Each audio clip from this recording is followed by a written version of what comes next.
V dnešnom recepte si pripravíme ribeye steak z argentínskej vysokej roštenky s portobello hubami, hubovým ragu, s omáčkou z portského vína a gratinovanými zemiakmi.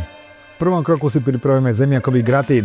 Očistené zemiaky nakrájame pomocou mandoliny na tenké plátky. Maslo, cesnak, smotanu a tymián necháme zovrieť, odstavíme a necháme vyluhovať. Zemiaky zalejeme smotanovou zmesou a postupne skladáme na seba plátky zemiakov. Medzi ne povkladáme plátky parmezánu. Dáme piec na 180 stupňov cca 45 minút. Medzi tým, čo sa nám v rúre pečie zemiakový gratín, si pripravíme hubové ragu a pečené portobello huby. Všetky huby nakrájame na drobno. Na dobre rozpálenej pánvici restujeme. Pridáme bylinkové maslo. Odstavíme a vmiešame na drobno nasekanú petržlenovú vňať. Portobello huby opečieme a naplníme hubovým ragu. Na omáčku z portského vína zredukujeme portské víno na konzistenciu sirupu, podľa chuti prisladíme. Pridáme demi-glace a zahustíme maslom.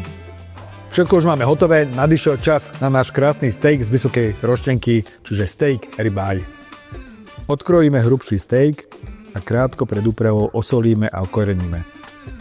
Vložíme na dokonale rozpálenú pánvicu a prudko opečieme z oboch strán.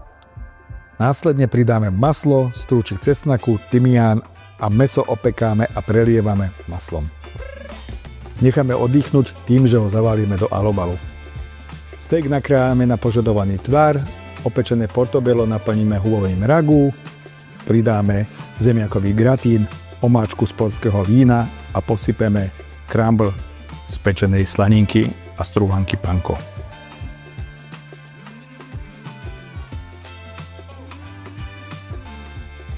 S použitím hviezdneho produktu môžete zahviezdiť aj vy takto doma.